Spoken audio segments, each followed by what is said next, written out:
What's up, YouTube? How's everybody doing? Who that comics movie is coming at you?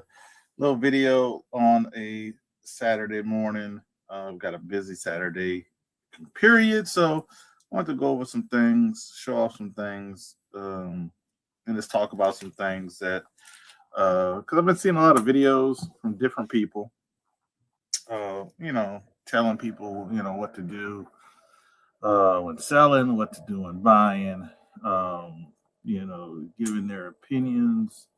So I wanted to give some of my thoughts and ideas of stuff that how I've achieved books of certain caliber with a smaller budget or income, smaller income than a lot of these people who are actually doing these videos. Um, so but before we get into that, I guess like I've been saying, channel membership giveaway is on fire. It's hot. It's all keys. It's mini books. So if you want to be a channel member, click the link, follow whatever tier you want to do, and join the Who That Nation. But big key thing on big key about when to get your Grail. If you're buying and selling items, biggest key. If you're doing comic books and selling comic books, your audience is everybody that collects comic books. But you have to know your numbers. That's biggest key. And when I say about knowing your numbers, it's purchasing a book. If you're purchasing something in order to sell it later, people like to call it flip it. I would say to you investing in something to sell it later, you need to know your numbers. You need to do your research. You need to know. You need to have certain tools under your belt to have that be at your advantage. By it being GPA, which is GPA analysis. It could be Go Collect, eBay. Those are different avenues that you can use to your advantage when you're buying in order to sell an item. Because, like I said, you need to know your numbers. Also, try to keep track, however way you want to do it, of what you paid for an item. What I like to do, especially for my PC items, let's see if I have a item that I'm not selling next to me. Um, uh, well, I'll just show this. I actually have this book here. I've showed it in a haul. I actually have my invoice and I wrote down all of what I paid for every book that I bought on this auction. That's what I mean by that. Make sure you keep track of your numbers of what you spend, even if it is a PC book and you think you don't want to sell.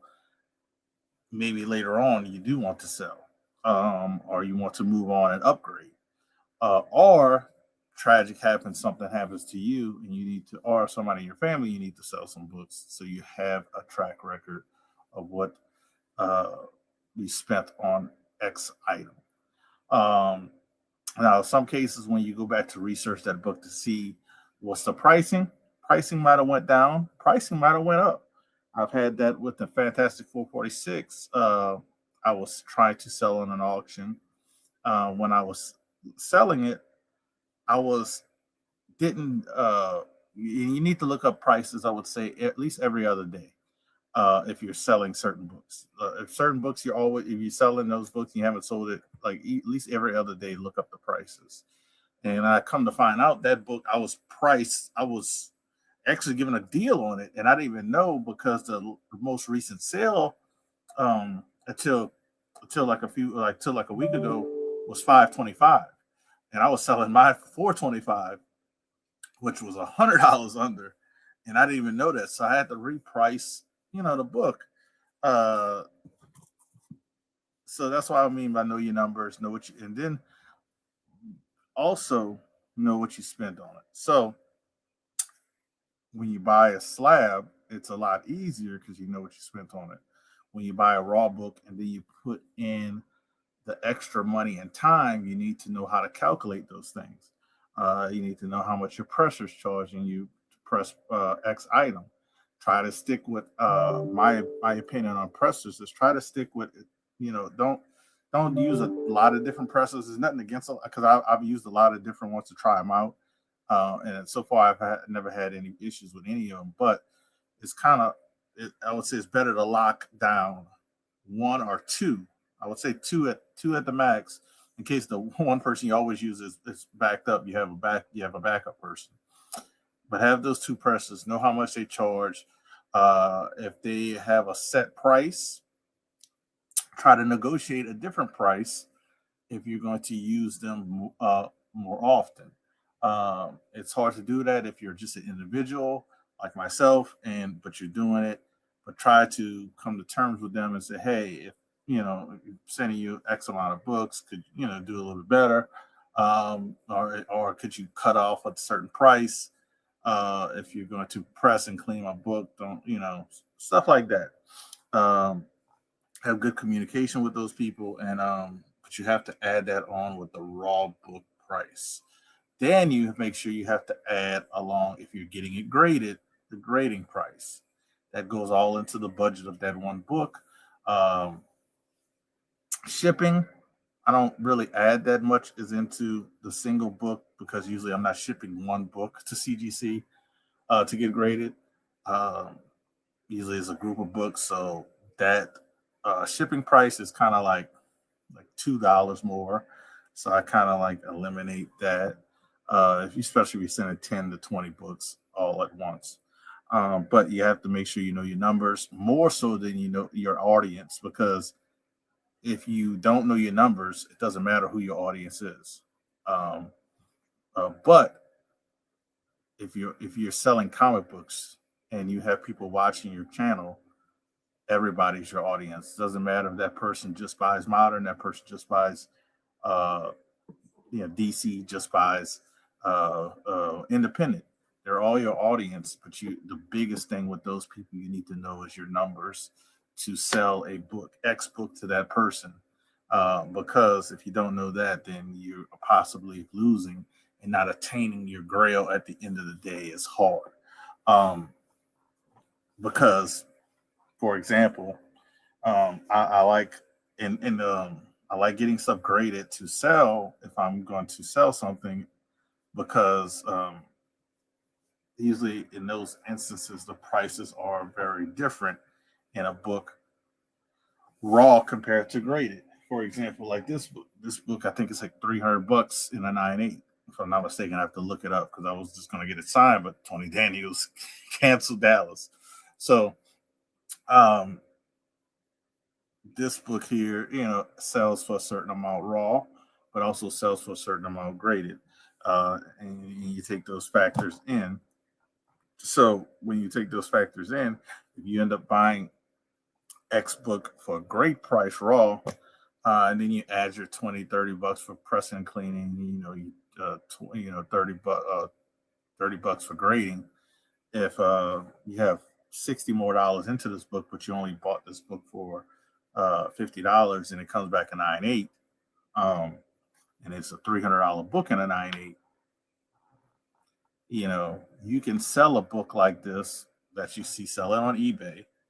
If it's selling for $300 and somebody, and you're like, hey, well, I'll sell mine for $250 and with free shipping.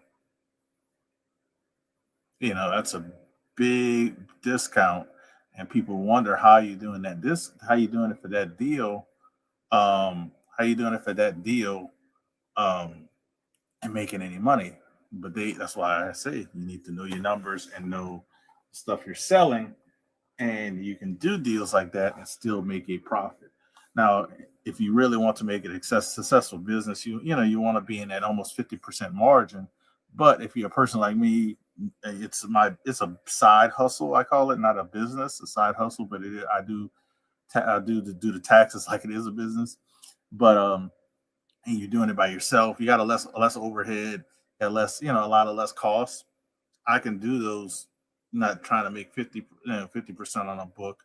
I can do and make 10%. I can do and make 5%. As long as I'm making a profit, it builds my, my account up. What's up, Roscoe? Geek Out with Roscoe. How you doing, man? Appreciate it. Thank you for saying the cover's rad. Me and my daughter are doing a cover battle. It's not gonna be a quick cover battle like for an hour show. We're doing a process. It might take us like a month or so, but we pretty much agreed of doing a cover battle. So that's gonna be pretty cool. So check that out when we show off our books live. So to me, that's one of the biggest factors when you're buying is know your money, know what you're spending, know what you have into an item. And the audience will come if you have the right deals and you have the right things. It's hard to say. Certain people might have niches, but those like more sort of underground books. But I just wanted to say that more so than anything. Make sure you know your money, know your amount that you're spending. Keep track of that. Like I said, I usually put sticky notes on the back of the books. That's what most recently I've been doing.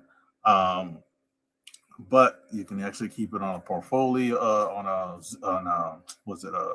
not Zelle, but you do it on a computer, like a PowerPoint type thing. Keep track of it that way. You can keep a journal, like a little journal. Keep prices of what you do when you're looking to sell it. Make sure you research it, get the most recent price, and then you know what to do from there. Like you can give certain discounts to know where you're at money wise, and it makes it an easier sell to put towards achieving your Grail. Just some things that I think are very important, more so than other points that I've seen people be making. And don't be afraid to use other avenues to sell. Biggest thing, just like buying. Don't be afraid to use other avenues to sell. Like for us, eBay, Instagram, Shortbox, YouTube, and those avenues.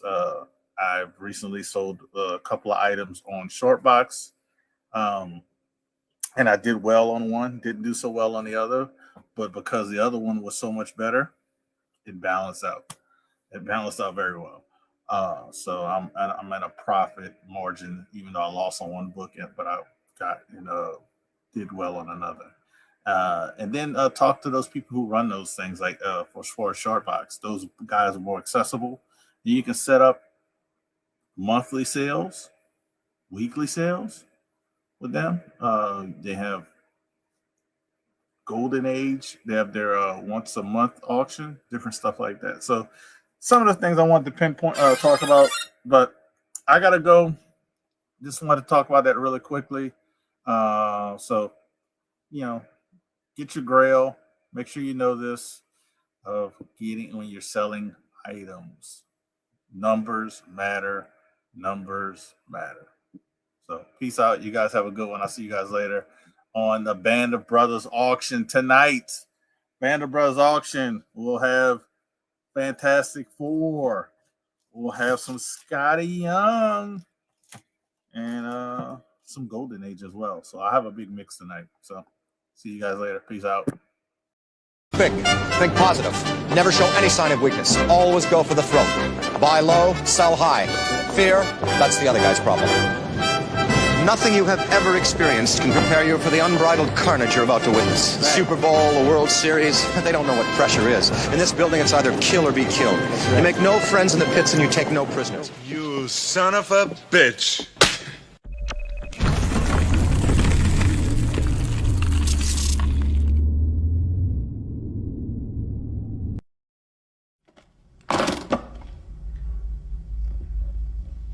We happy? Vincent! We happy? Yeah, we happy.